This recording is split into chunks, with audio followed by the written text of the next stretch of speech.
కళ్యాణ్ గారు, డబ్బు సంపాదించాలి. ఉమ్, అది కూడా ప్రాపర్ వేలో ఉంటే ఏదంటారు చూసారా, మన కష్టమైతే ఎటు పోదని. నిజంగా ఇప్పుడు నేను తీసుకున్న స్టోరీ దానికి కరెక్ట్గా యాప్ట్ అవుతుందండి. డబ్బు సంపాదించాలి, చాలా ఈజీగా అది రెట్టింపు అయిపోవాలి. 100 200 అవ్వాలని కోరుకోవటం ఓకే, లేదా 1000 రూపాయలు అవ్వాలని కోరుకోవటం కొంతవరకు ఓకే. 100 10,000 అయిపోవాలని కోరుకోవటం, కుటుంబాన్ని రోడ్డుకి ఇచ్చి ఏమైపోయినా పర్వాలేదు, ఎట్లా ఉన్నా పర్వాలేదు, డబ్బు సంపాదించేస్తామనే ఊహల్లో బతుకుతూ జీవితాన్ని సర్వనాశనం చేసుకుంటున్నారండి ఈ రోజుల్లో యువత. Correct madam. అలాంటి ఒక కేసు ఇప్పుడా ఇప్పుడు మన దాకా వచ్చారండి. లక్ష్మి అనే ఒక ఆవిడ పూర్తి స్టోరీ నాకు మెయిల్ చేశారు. మీతో మాట్లాడాలనేసి అడుగుతా ఉన్నారు. మరి ఒకసారి కాల్ చేసేస్తానండి, మాట్లాడదాం మేడం.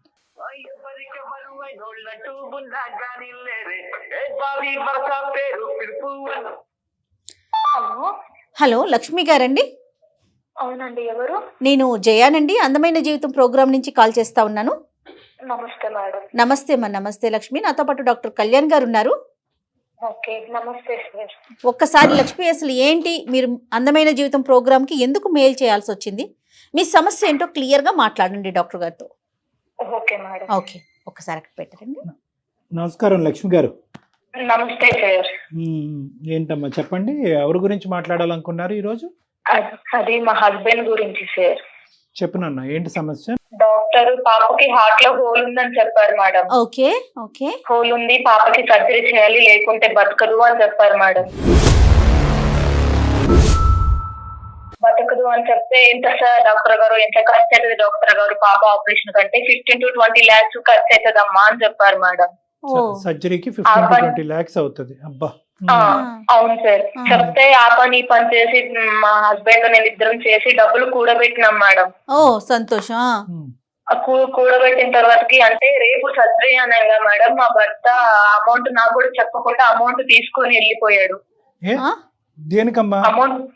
అది అంటే నాకు కూడా ఫస్ట్ తెలీదు సార్. వాళ్ళ ఒక అన్నయ్య ఉంటాడు, తన ఫ్రెండ్, ఆ అన్నయ్యకి కాల్ చేసి అడిగాను. అంటే నేను కాల్ చేస్తూ ఉంటే ఉండు డబ్బులు తీసుకొస్తున్నా అని చెప్పి కాల్ కట్ చేసి నా మీద విరుచుకుపడుతూ కోపంతో కట్ చేసేవాడు ఫోన్. అయితే ఏం జరిగింది అన్నయ్య అని తన అన్నయ్యకి కాల్ చేస్తే, అమ్మ ఇట్లా బెట్టింగ్ లో పెట్టాడు, అమౌంట్ మొత్తం బెట్టింగ్ లో పోగొట్టాడు,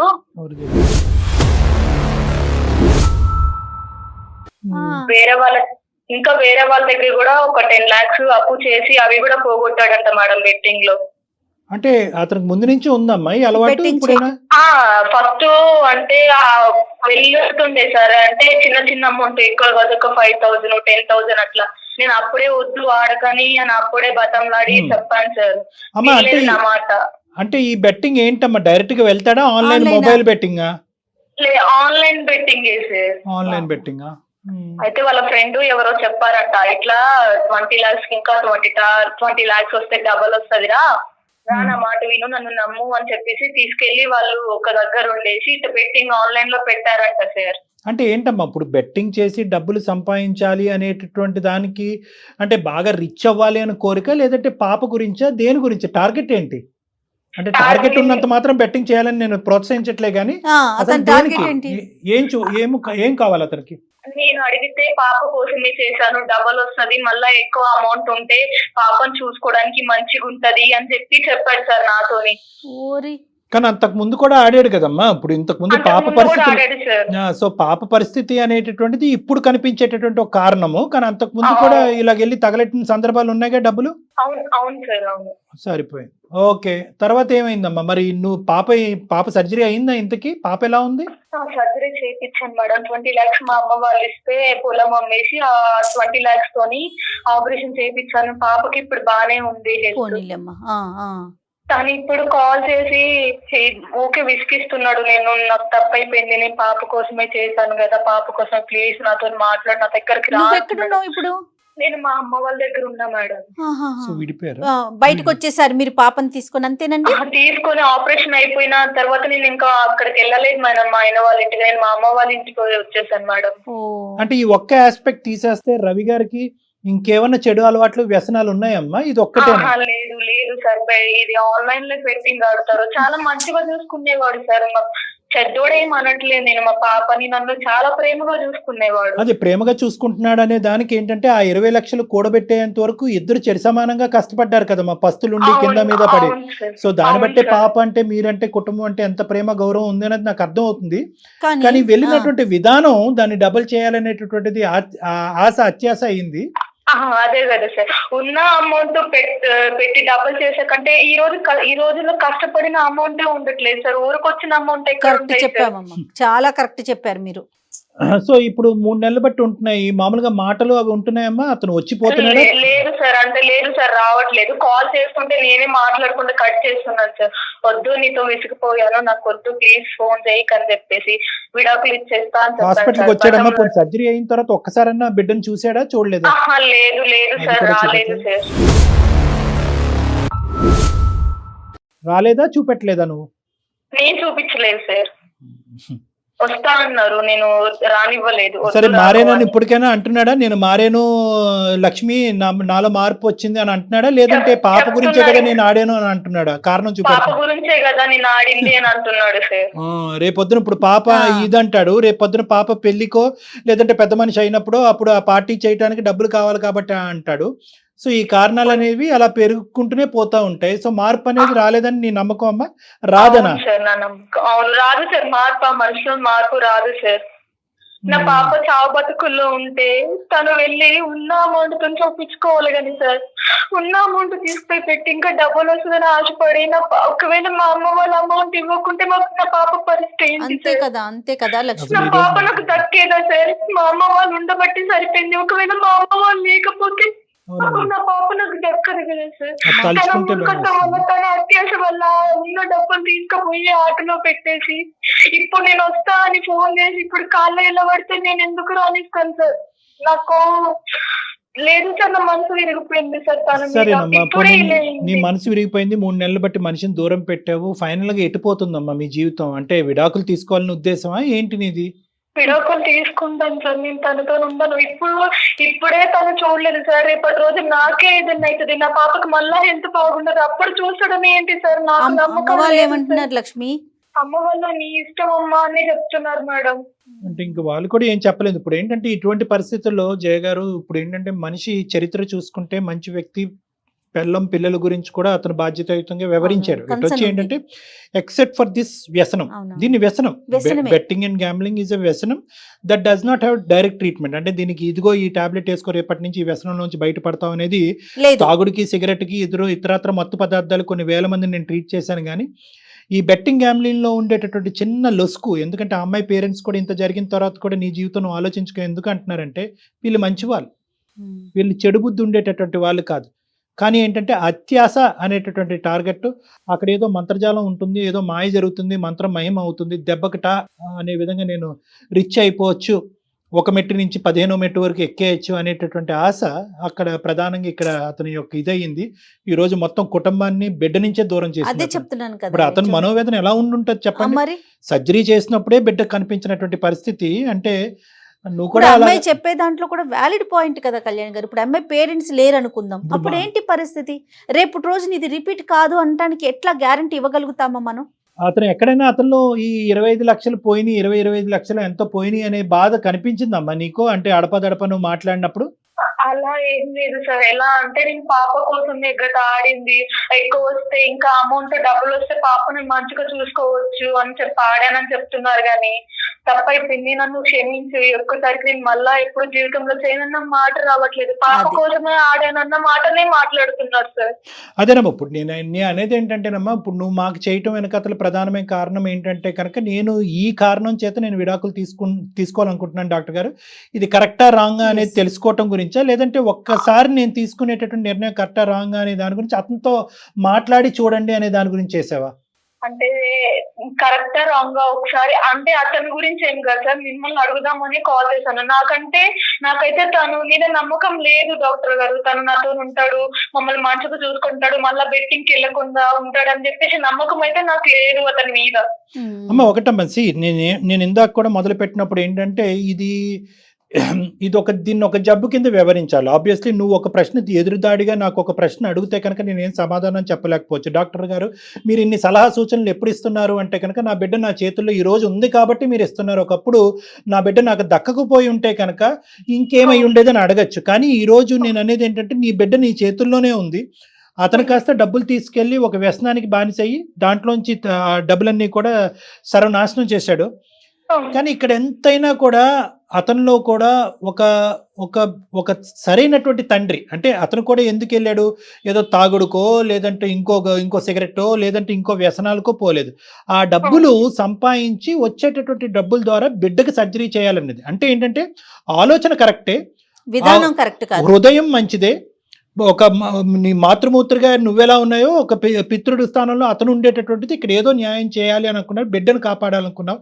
పగలనక రాత్రనక పస్తులుంటూ కింద మీద పడుతూ నలుగుతూ ఈ విధంగా ఉండి ఒక రూపాయి సంపాదించుకోవటం ఏంటి, ఒకే దెబ్బతో ఇలా సంపాదించేద్దాం అనేటటువంటి ఆలోచన అతని మైండ్లో తన స్నేహితులు కానీ ఇంకోళ్ళు కానీ గట్టిగా నాటుంటారు. ఫైనల్గా అతను ఏమనుకున్నాడంటే గ్యాంబ్లింగ్ బెట్టింగ్ చేసే వాళ్ళు అందరూ ఇదే అనుకుంటారు, సార్ ఎవరి గురించి సార్, నా బిడ్డ గురించే కదా, ఎవరి గురించి సార్, నా భార్య గురించే సార్ అంటారు. కానీ ఎప్పుడు కూడా అక్కడ గెలిచినటువంటి దాఖలాలు ఎక్కువ ఉండవు. ఇంకాస్త ఏంటంటే ఒక 100 రెట్లు అప్పులు పాలయ్యి ఇల్లు గొల్లయ్యి మొత్తం అంతా ఆస్తులు గీస్తులు అమ్ముకునే పరిస్థితి వస్తుంది మేడం. సో ఇక్కడ కూడా అదే పరిస్థితి. కానీ నేనేమంటున్నానంటేనమ్మా ఇప్పటికీ అతను ఒప్పుకోవట్లేదు అనేది ఒక నిజమైతే కనుక, ఎందుకు అంటే కనుక అతను చేసేటటువంటి కారణం ఇక్కడ బలంగా చూపెడుతున్నారు, నా బిడ్డ గురించే కదా అని చెప్పి. ఇది ఒక వ్యసనం. ఇది ఎంత కాదనుకున్నా కూడా వ్యక్తిత్వపరమైనటువంటి లోపం కాదు, ఇది ఒక వ్యసనం, ఇది ఒక వ్యాధి. దానికి సంబంధించినటువంటి ట్రీట్మెంట్ ఇస్తే కనుక మిగతా ఏ అంశాన్ని నువ్వు ఇక్కడ పరిగణలోకి తీసుకున్నా కూడా అన్ని అంశాల్లో కూడా మా ఆయన కరెక్టేనండి చాలా రెస్పాన్సిబుల్ అని అంటున్నాం. అంటే 99% కరెక్ట్గా ఉన్న వ్యక్తి 1% బ్యాడ్గా ఉన్నాడు. ఎటొచ్చి ఏంటంటే ఈ 1% నువ్వు ఎందుకు యాక్సెప్ట్ చేయలేకపోతున్నావు అంటే కనుక ఒక కళ నీ కాన్స్టెంట్గా నీ బ్రెయిన్లో తిరుగుతుంది. అంటే సరైనటువంటి సమయంలో నాకు కావాల్సినటువంటి డబ్బులు రాకపోతే కనుక బిడ్డ లేనటువంటి తల్లిగా నేను ఉండిపోయి ఉండేదాన్ని కదా, చేతులలో నా బిడ్డను పోగొట్టుకునే దానిగా ఉండిపోతాను అనే కళ నీ వెనకాతల తిరగటం వల్ల ఈరోజు ఆ పరిస్థితి కాస్త నీ భర్త మొహంలో కనిపించడం వల్ల అతను నీ ఇంటి దరిదాపుల్లోకి తీసుకురాలేకపోతున్నావు. అంతే కదమ్మా. కానీ నేనేమంటానంటేనమ్మా ఈరోజు అతనికి తగలవలసినటువంటి బాధ ఓకే, పశ్చాత్తాపం పొందట్లేదు ఇప్పటికీ కూడా బిడ్డ గురించే అంటే కనుక అది నిజమే, బిడ్డ గురించే పోయాడు. ఆ డబ్బులు తీసుకెళ్ళి ఒకప్పుడు గెలిచుంటే కనుక ఆ డబ్బులతో మీ కష్టం బిడ్డ కష్టం పైకి ఎత్తేద్దాం అనేటటువంటి ఉద్దేశంతో వెళ్ళాడు కాబట్టి అతను అనేటటువంటి మాటలో ఎటువంటి అవాస్తవం లేదు. కానీ ఒక 3 నుంచి 6 నెలల వరకు సర్జరీ అయినటువంటి బిడ్డను హాస్పిటల్లో కూడా చూడకుండా, ఆ బిడ్డ మొహం కూడా చూడకుండా, బిడ్డను దరిదాపుల్లోకి రాకుండా నువ్వు దూరం పెట్టా చూడు, అతనికి సరైనటువంటి పనిష్మెంట్ ఆల్రెడీ తగిలింది అన్నట్టుగా నాకు అనిపిస్తుంది. అంటే నేను ఏ నిర్ణయం తీసుకోమనట్లేదు, ఫైనల్గా నీ నిర్ణయం నీదే. నేనేమంటానంటే ఒక్కసారి అతనితో మాట్లాడి ఈ వ్యసనం నుంచి అతన్ని బయటకు తీసుకొచ్చేటటువంటి మార్గం ఏమన్నా ఉంటుందా అనేది ఒకసారి మనం అసెస్ చేసుకుందాం. ఎందుకంటే రేపొద్దున ఆ బిడ్డ పెద్దది అవుతుంది, అమ్మ నాన్న ఎందుకు వదిలేసావమ్మా అని నిన్ను అడుగుతుంది. అమ్మ నాన్న వ్యసనాన్ని బారిన పడ్డాడమ్మా, 25 లక్షలు 20 లక్షలు ఇంట్లో దొంగతనం చేసో పట్టుకెళ్ళిపోయాడమ్మా అంటే కనుక అదేంటమ్మా నాన్న అంత పెద్ద దొంగ అని నీ బిడ్డ అడుగుతుంది. తర్వాత ఇంకో మాట అంటది, ఎందుకు తీసుకెళ్ళాడమ్మా అంటది పాప, నీ సర్జరీ గురించే తీసుకెళ్ళాడమ్మా అంటే కనుక అప్పుడు ఆ పాప యొక్క మానసిక పరిస్థితి ఎలా ఉంటుందంటే దొంగతనం చేసినందుకు తండ్రి కాదు అన్నట్టు ట్రీట్ చేయడం కరెక్టా, లేదంటే నా హార్ట్ గురించే దొంగతనం చేసి డబ్బులు పోగొట్టుకున్నటువంటి నా తండ్రిని ఒక తండ్రిగా స్వీకరించాలా అనే డైలమాలో ఒక అమ్మాయి వెళ్ళిపోతుంది. సో ఇక్కడ ఏంటంటే మీరు తీసుకోబోయేటటువంటి నిర్ణయం త్రీ ఫ్యాక్టర్స్ మీద ఉంటుంది. ఒకటి, ఇది వ్యక్తిత్వమా వ్యసనమా. నెంబర్ 2, ఈ వ్యసనంకి ఏమైనా ట్రీట్మెంట్ ఉందా, నాగోటి వాళ్ళు దీన్ని ఏమైనా ట్రీట్ చేయగలరా. నెంబర్ 2. నెంబర్ 3, ఒకప్పుడు ఈ కారణం చేత నేను భర్తను దూరం చేసుకుంటే నేను తీసుకునేటటువంటి నిర్ణయాన్ని మా తల్లిదండ్రులు హర్షించొచ్చేమో కానీ పెరిగి పెద్ద అయినటువంటి నా బిడ్డ హర్షిస్తుందా, యాక్సెప్ట్ చేస్తుందా అనేటటువంటి 3 ఫ్యాక్టర్స్ బట్టి నువ్వు డైవర్స్ ఇవ్వాలా వద్దా లేదా అనేది నువ్వు నిర్ణయం తీసుకోవాలమ్మా. అయితే డాక్టర్ గారు ఏమంటున్నారు, ఒక్కసారి మాట్లాడదాం అనేది డాక్టర్ గారి ఆలోచన, అంతేనా కళ్యాణ్? అంతే మేడం. ఏమంటారమ్మా లక్ష్మి? నాకైతే నమ్మకం లేదు మేడం తను మారుతాడు అని. రేపటి రోజున మళ్ళీ తను వెళ్ళడానికి గ్యారంటీ ఏముంది మేడం?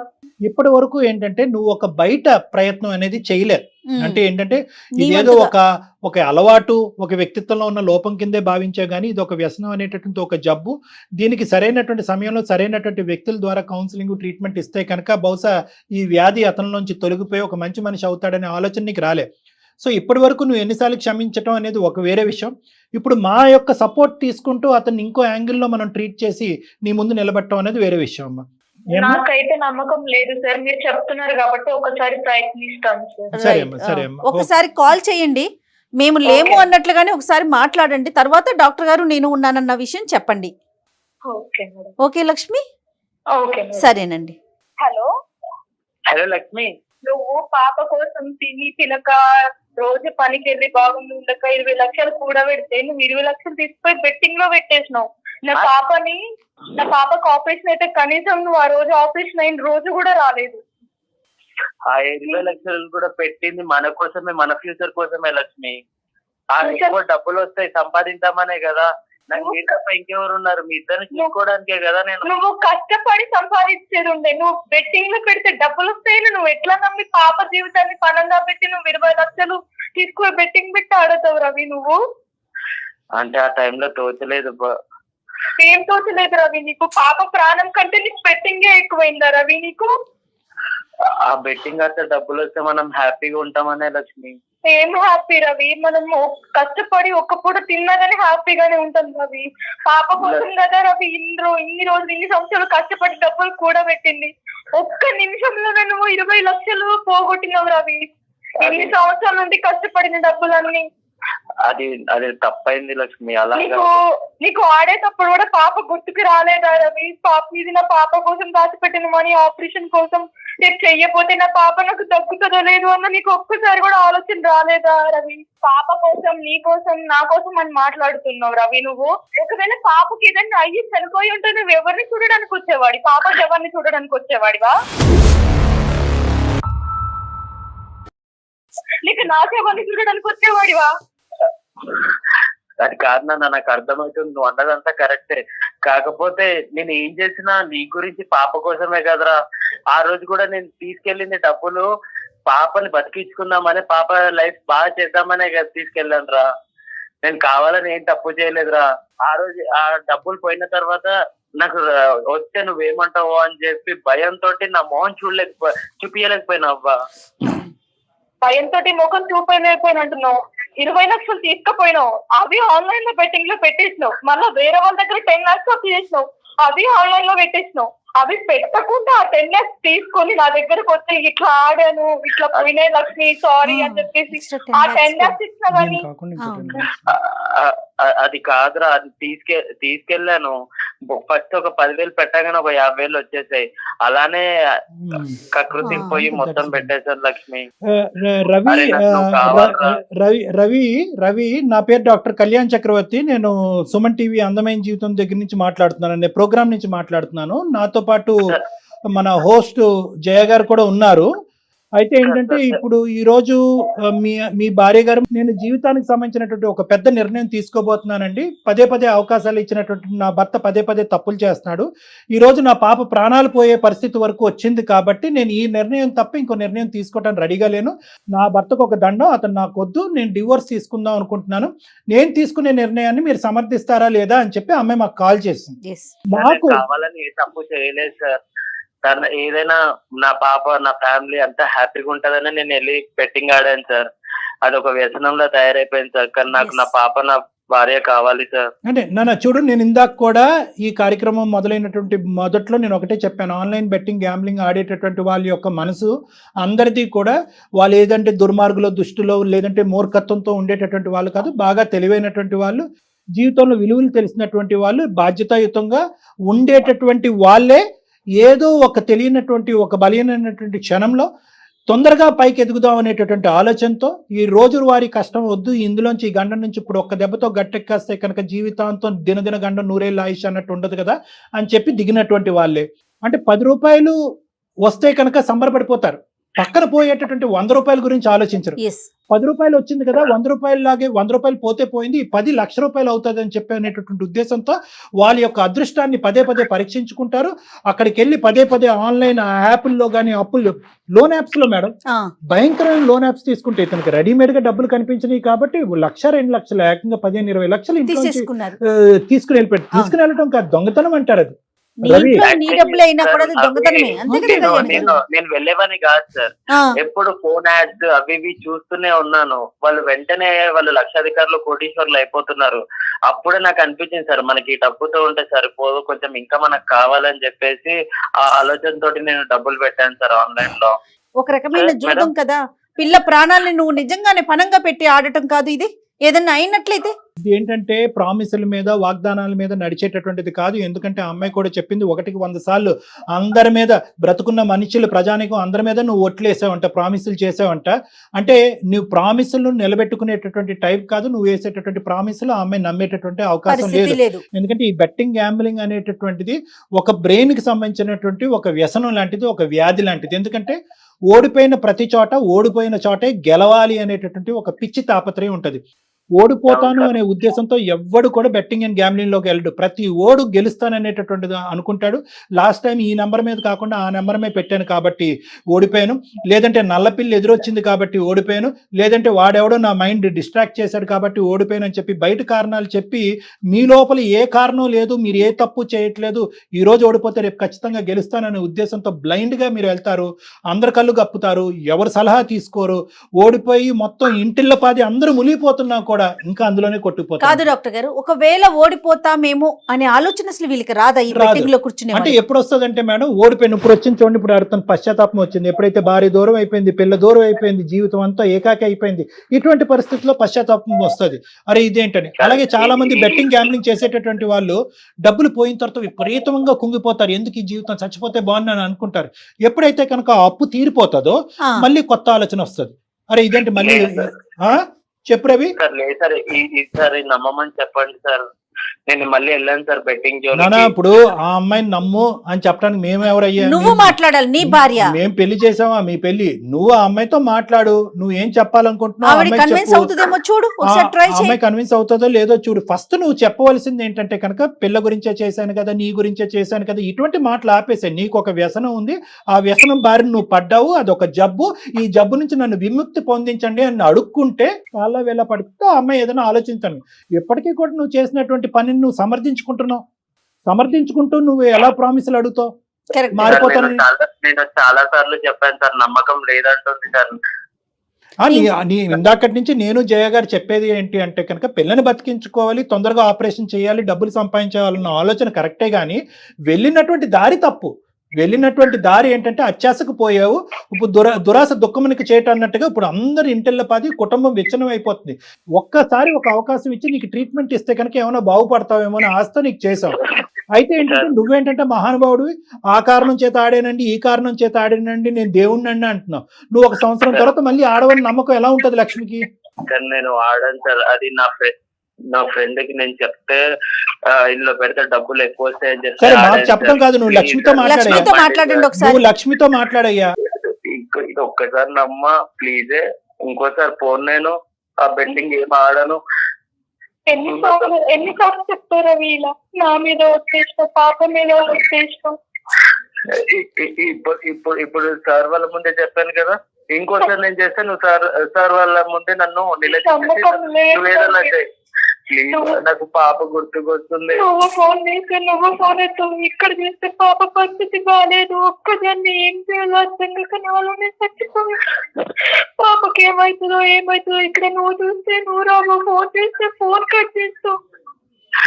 డబ్బులని పోయిన తర్వాత మొహం చూడలేకపోయాను. అలా ఎందుకు అనుకుంటావు నువ్వు? నాకు వచ్చి చెప్పి కనీసం డబ్బులున్నా ఓకే, వదిలేసి కనీసం వచ్చినావు పాప చూడడానికి. ఆపరేషన్ చేసినప్పుడు కూడా రాకుండా ఫోన్ చేసిన తర్వాత నాకు నేను చూడాలనిపిస్తుంది, పాప చూడాలనిపిస్తుంది. నిన్ను ఎట్లా నమ్మి నేను రానియాలి నా దగ్గరికి? తప్పైంది లక్ష్మి, చాలా తప్పు. నాకు నమ్మకం లేదు నీ మీద. నాకు పాప బాగా గుర్తుకొస్తుంది సార్, ప్లీజ్ సార్ మీరే ఏదో ఒకటి చెప్పేయండి సార్ లక్ష్మి చేత. లక్ష్మి, చెప్పండి. నేను ఈ కేసు డైరెక్ట్ గా టేకప్ చేస్తాను నాన్న, ఒక్క నిమిషం నా మాట విను. కొంతమంది అయితే గంట కొడితే వారానికి ఒకసారి గోవా వెళ్ళి అక్కడ కెసినోళ్ళు షిప్పుల్లో ఆడుతూ ఉంటారు, ఒక బ్యాచ్ ఇక్కడ చూస్తే ఇక్కడ ఇంట్లో చూస్తే అడుగు తింటా ఉంటారు, అక్కడ ఎక్కడో అప్పు తీసుకుని వెళ్ళి కెసినోలు అక్కడెక్కడో ఆడుతూ ఉంటారు. ఇలాంటి బ్యాచ్లన్నీ మన దగ్గరకు వస్తూ ఉంటాయి. నీలాంటి ఆడపిల్లలు ఎంతో మంది వెళ్ళి కన్నీరు మున్నీరు అయ్యి ఇక్కడ ఏడుస్తూ ఉంటారు నా దగ్గర. నీది కూడా ఒక ప్రత్యేకమైనటువంటి కేసుగా నేను టేకప్ చేస్తాను. ఈ వ్యసనం నుంచి అతను 110% నేను బయటకు వేస్తాను కౌన్సిలింగ్ ట్రీట్మెంట్ ద్వారా. ఈ ఒక్కసారికి నమ్మి అతనికి అవకాశం ఇవ్వమ్మా. నీ గురించి నా గురించి జయ మేడం గురించి కాదు, నీ బిడ్డ గురించి, బిడ్డకి తండ్రి కావాలి కాబట్టి. ఇప్పటి వరకు మేము మాట్లాడే ప్రతి కేసుకు సంబంధించి డాక్టర్ గారు ప్రయత్నిద్దాము అంటారు, కానీ ఫస్ట్ టైం చెప్తున్నారు 100% నేనున్నాను అనేసి. ఒక్కసారి నువ్వు డాక్టర్ గారి మీద ఉన్న నమ్మకంతో, సుమన్ టీవీ మీద ఉన్న ఒక గౌరవంతో ఒక్కసారి ఆలోచించు తల్లి. ఆ పిల్ల భవిష్యత్తు కోసం రేపొద్దున. నాకైతే ఇక్కడ కూడా నమ్మకం కలగట్లేదు సార్. కరెక్టే, నువ్వు అనుకోవటం తప్పు కాదు. ఒకసారి నేను ఛాన్స్ ఇస్తాను సార్. ఎందుకంటే అమ్మ నీ లోపల కూడా రవి గురించి ఒక పాప కావాలి, నువ్వు కావాలరా ప్లీజ్ లక్ష్మి అంటే అతని పరిస్థితి కూడా ఒకసారి ఆలోచించమ్మా. సర్జరీ అయిన దగ్గర నుంచి ఒక్కసారి కూడా పాప చూడలేదు. అతనికి కావాల్సినటువంటి భయంకరమైన పనిష్మెంట్ ఆల్రెడీ అనుభవిస్తున్నాడు. అతను భయంకరమైన పనిష్మెంట్ అనుభవిస్తున్నాడు. అవునవును కరెక్ట్ కరెక్ట్. లక్ష్మి నేను తప్పు చేశాను, నేను ఒప్పుకుంటున్నానే, ప్లీజ్ తను రానివే పాప దగ్గరికి. బాబు రాగాని ఇంకేమైనా అప్పులు ఉన్నాయా అది చెప్పు ముందు. ఇంకేమైనా నువ్వు రావటమే కాకుండా అప్పుల బ్యాగేజ్ కూడా ఏమైనా తీసుకొస్తావా? బయట ఒక 10 లక్షలు అప్ప ఇది ఒకటి చేశాను సార్, అది నేను ఎలా అయినా తీర్చుకుంటాను సార్. లక్ష్మి నా పక్కన ఉంటే చాలు సార్. పక్కన ఉంటే మళ్ళీ బెట్టింగ్ ఆడుతావు? లేదు సార్, ఇప్పుడు వెళ్ళాను సార్ నేను బెట్టింగ్ కి. నాకు నా పాప చూడాలని ఉంది సార్. ప్లీజ్ సార్ మీరే ఎలా చెప్పండి సార్. డైరెక్ట్ గా చూడకుండా మాట్లాడలే. సరే ఒక పని చేద్దాం రవి, నేనేమంటున్నానంటే నాకు కూడా ఇటువంటి కారణం చేత కుటుంబాన్ని విడగొట్టడం అనేది నాకు కూడా ఇష్టం లేదు. ఓకే, ఎందుకంటే కనుక ఇంతకంటే భయంకరమైనటువంటి పరిస్థితిలో ఉన్నటువంటి వాళ్ళని కూడా ఒక కౌన్సిలింగ్ ట్రీట్మెంట్ ద్వారా గాడిలో పెట్టినటువంటి అనుభవం నాకు ఉంది కాబట్టి నీ సైడ్ కూడా నాకు నమ్మకం పోలేదు. ఎందుకంటే ప్రధానంగా రెండు, ఎందుకంటే యూజువల్ గా మేడం ఈ బెట్టింగ్ గ్యాంబ్లింగ్ ఉండేటటువంటి వాళ్ళకి ఇతరత్ర వ్యసనాలు కూడా ఉంటాయి. అంటే తాగుడు కానీ, ఇతనికి ఏంటంటే అవి లేవు అని అంది కాబట్టి అది ఒక పాజిటివ్ పాయింట్.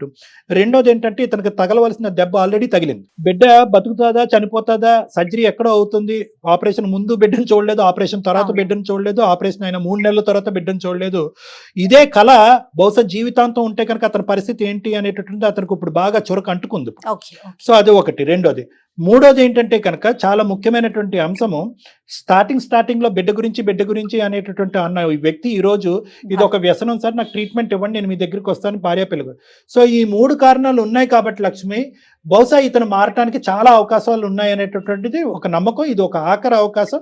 నేను కౌన్సిలింగ్ ట్రీట్మెంట్ ఇచ్చిన తర్వాత ఇప్పుడు చేసినటువంటి దాంట్లో 0.1% తప్పు చేసినా కూడా నువ్వు ఇప్పుడు మా కాల్ కలపక ముందు తీసుకున్నటువంటి నిర్ణయాన్ని మేమందరం మూకుమ్మడిగా అందరూ సమర్థిస్తాం. మేమందరం నీ వెన్నంటూ ఉంటాం. కానీ ఒక్క అవకాశం ఇవ్వు లక్ష్మి పాపం అతనికి. సార్ నేను హాస్పిటల్ కి ఎందుకు రాలేదంటే సార్, ఆ టైంకి నా దగ్గర డబ్బులన్నీ పోయినాయి సార్. నా మొహన్ నా భార్యకి చూపించలేకపోయాను సార్, అందుకే రాలేను సార్. ఇప్పటికైనా పశ్చాత్తాపడుతున్నారా మీరు? పిల్ల కోసం చేశాను, భార్య కోసం చేశాను, అప్పులు తీర్చడం కోసం చేశాను కాదు, ఇప్పటికైనా అది తప్పు అనే ఆలోచన వచ్చిందా? నన్ను క్షమించమని అడుగుతున్నాను మేడం. నీకు కాదమ్మా రవి, మీకు మీరు చేసిన పని తప్పు అనే ఆలోచన వచ్చిందా? అదే అడుగుతున్నాను నేను డాక్టర్ గారు. తప్పే మేడం, అది ఒకటే చెప్తాను, లక్షాధికారిని అయిపోతాను. అందరూ ఒక గొర్రెల బంధలాగా అందరూ ఒక గొర్రె వెనకతలో ఒక గొర్రె మీరు వెళ్తా ఉంటారు. ఇది చాలా కామన్. ఎందుకంటే ఒక సింపుల్ ఎగ్జాంపుల్, నన్ను 25 years బట్టి నేను ఈ ప్రొఫెషన్ లో ఉన్నాను మేడం. ఒక్కడు కూడా నేను ఇది ఆడి బాగుపడ్డాను అనేది నేను వినలేదు, చూడలేదు మేడం. కానీ ప్రతి వాడు గెలిచినట్టుగానే, ఎందుకంటే వాళ్ళు ఏంటంటే వీళ్ళకి వ్యాలే అని ఒకటి ఉంటుంది, అంటే ఒక పర్స్ ఉంటుంది అనమాట. వాడు ఏం చేస్తా ఉంటాడంటే ఆ బెట్టింగ్ వాడు 1000 రూపాయలు వేయటం, 10,000 వేయటం, 15,000 ఆశ చూపిస్తాడు. వీళ్ళు ఏంటంటే ఎంత వచ్చిందిరా అంటే 15,000 వస్తుంది. ఆ 15,000 ఇటు జోబులోని లేదు, చెక్కులో లేవు, బ్యాంకులో లేవు, ఒక పాకెట్ లో ఉంటాయి. అది చూసి వీళ్ళు సంబరపడతా ఉంటారు. ఆ 15,000 వచ్చేసినాయి అని అనుకుంటా ఉంటారు. కాదు, ఆ 15,000 వీళ్ళు కాదు, వీళ్ళు ఏం చేస్తారంటే ఆ 15,000 తీసుకెళ్లి పెడతారు, 15 లక్షలు పోతుంది. సో ఇదంతా కూడా ఏంటంటే జిమ్మిక్ మేడం. వాడు గవర్నమెంట్ కూడా నాకు అనిపిస్తోందండి, గవర్నమెంట్ కూడా కొంచెం యాక్షన్ తీసుకొని ఇలాంటి ఆన్లైన్ బెట్టింగ్స్ మీద ఏదైనా కఠినంగా చర్యలు తీసుకుంటే బాగుండండి. ఎన్ని జీవితాలు నాశనం అయిపోతా ఉన్నాయండి. ఒకటి మేడం, అదొకటి మీరు చెప్పింది. రెండోది ఏంటంటే కనుక రవిలాగా నేనెందుకు చేయట్లేదు, మీరెందుకు చేయట్లేదు చెప్తున్నాను నేను. Yes, yes, ఎందుకంటే yes, yes. కష్టాన్ని నమ్ముకుని బతికేవాడు ఎప్పుడు షార్ట్ కట్లు 100% అండి. ఇది ఒకటి. రెండోది, మూడోది ఏంటంటే కనుక సింపుల్ లాజిక్. రవి లాంటి ఎవరైతే బెట్టింగ్ గ్యాంబ్లింగ్ ఆడి అదే జీవితం అదే అనుకుని సర్వనాశనం అయిపోయి కుటుంబాలు మొత్తం అంతా కూడా నట్టేటు మునిగిపోతున్నారో వాళ్ళందరికీ నేను ఒకటే అంట, ఆ బెట్టింగ్ గ్యాంబ్లింగ్ వెబ్సైట్ పెట్టుకున్నవాడు మిమ్మల్ని బాగు చేద్దామని అడిగి పెట్టుకున్నాడా, వాడు బాగుపడదామని ఉన్నాడు. మీకే లక్షలు ఇస్తే కనుక వాడు పిల్లలకి వాడేం పెట్టుకుంటాడు. కాబట్టి దయచేసి ఏంటంటే ఇది ఒక భయంకరమైనటువంటి చాప కింద నీటిలాగా పెరిగిపోతున్నటువంటి ఒక తప్పుడు దోవలో గవర్నమెంట్ కూడా అరికట్టలేనటువంటి ఒక భయంకరమైనటువంటి ఒక వ్యాపారం. ఇందులో ఏంటంటే సామాన్య ప్రజలు మునిగిపోతూ ఉంటారు. డబ్బులు ఉన్నవాడు ఎలాగన్నా బతుకుతాడు, కానీ సామాన్య ప్రజలు మునిగిపోతారు. మా మాట విను, ఒక్కసారి మా మీద నమ్మకంతో ఒక్కసారి నువ్వు అవకాశం ఇవ్వు. మీ మీదైతే నాకు నమ్మకం లేదు. అది కూడా డాక్టర్ గారి దగ్గరికి వెళ్ళిన తర్వాతకే నేను ఏదైనా అప్పుడు డిసిషన్ తీసుకుంటా. అప్పుడు దాకా నేను ఎలాంటి డిసిషన్ తీసుకోను. నిన్నైతే నమ్మను నేను. నా మీద వదిలేసే లక్ష్మి, నేను చెప్తున్నాను కదా, నాకెంతో నమ్మకం ఉంటే కనుక నేను ఈ ప్రామిస్ మీకు చెయ్యను కదా. నేను ప్రామిస్ చేస్తున్నాను అంటే కనుక ఖచ్చితంగా నేను మార్చేటటువంటి ప్రయత్నం చేస్తాను. వర్స్ట్ కమ్ సినారియో మనిషి ఇలాగే ఉంటే కనుక నువ్వు తీసుకోవాల్సిన నిర్ణయం నువ్వు అప్పుడు కూడా తీసుకోవచ్చు. రవి వింటున్నావా? చాలా చాలా సీరియస్ గా చెప్తున్నాము. డాక్టర్ గారు కూడా ఎప్పుడు ఇంత భరోసా ఇవ్వరు. కేవలం ఆ పాపని దృష్టిలో పెట్టుకొని మాత్రమే డాక్టర్ గారు ఈ డెసిషన్ కి వచ్చారు. నువ్వు చాలా జాగ్రత్తగా ఉండాలి ఇక్కడ నుంచి. రైట్, ఇద్దరు కలిసి ఒకసారి రండి అమ్మా.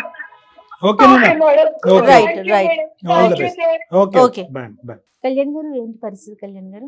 అమ్మా, ఒక్క ప్రయత్నం ఇందులో చేయాలమ్మా. ఎందుకంటే నేను అన్నాను కదా, వాళ్ళ కౌన్సిలింగ్ ఆ అబ్బాయి ఇప్పుడు వరకు ఆడింది ఒక ఎత్తు, ఇప్పుడు ఆడి పరిస్థితులను అర్థం చేసుకోవటం అనేది ఒక ఎత్తు. ఇప్పుడు ఏంటంటే ఇంకోసారి ఆడితే కనుక పిల్లలు మొత్తం కుటుంబమే లేకుండా పోతుంది అనేది అతను గట్టిగా అర్థమైంది. కాబట్టి ఈ మార్పు పెర్మనెంట్ అని నేను అనుకుంటున్నాను. దాంతో పాటు మన సహాయ సహకారాలు. కానీ కళ్యాణ్ గారు, ఈ బెట్టింగ్ యాప్స్ కూడా చాలా మందిని, యువతని ముఖ్యంగా చాలా అట్రాక్ట్ చేసే విధంగా కనిపిస్తూ ఉంటాయండి. మనం ఒక్కసారి ఫోన్ ఆన్ చేస్తే రీల్స్లో కానీ వీటిలో చూస్తే ఒక్కొక్కటి నేను ఇంత సంపాదించేసాను అంత సంపాదించేసానని, కానీ ఆ విజువల్స్ చూస్తే అంటే అట్రాక్ట్ చేసే విధంగానే కనిపిస్తా ఉన్నాయి కదా. అది కూడా పాపం ఇల్లు అంటే దాని వైపు వెళ్ళటానికి అవకాశం ఉంటుందంటారా? ఉంటుంది మేడం. వాళ్ళు ఏంటంటే ప్రత్యేకంగా ఆ విజువల్స్ ఏంటంటే ఇలాంటి వాళ్ళని క్యాచ్ చేయడం గురించి ఆ విజువల్స్ అనేవి అట్రాక్టివ్గా ప్రిపేర్ చేస్తారు. అంటే డబ్బులు అనేటటువంటిది మీరు 10 నోట్లు పెట్టుకుని చేతిలో తిరుగుతుంటే మా దగ్గర చూడండి 1000 నోట్లు ఉన్నాయన్నది చూపెడతారు. కానీ ఆ కింద నుండే డిస్క్రిప్షన్ కూడా వాళ్ళు దయచేసి గమనించాలి. ఎందుకంటే వాళ్ళు క్లియర్ కట్గా ఇది ఒక వ్యసనం కింద మారేదానికి అవకాశం ఉంటుంది. ఆలోచించి రెస్పాన్సిబుల్గా ఆడటం ఇంపార్టెంట్ అని అంటారు. అవి చిన్న చిన్న అక్షరాల్లో మైక్రోస్కోప్ ఇలా భూతద్దంలో చూసినా కనబడి. కానీ కాబట్టి ఏంటంటే ఎవరు విశ్లేషణ శక్తి వాళ్ళ పరిస్థితులు బట్టి ఆలోచించి చేయవలసిన అవసరం ఉంది. ఎందుకంటే ఈ యాప్లు కానీ ఈ వెబ్సైట్లు కానీ వాళ్ళు బతకటం గురించి క్రియేట్ చేసినవే కానీ మీరు బ్రతకటం గురించి మీ కుటుంబాన్ని పోషించడం గురించి కాదు. మీరు బాధ్యతాయుతంగా వ్యవహరించవలసినటువంటి అవసరం ఉంది.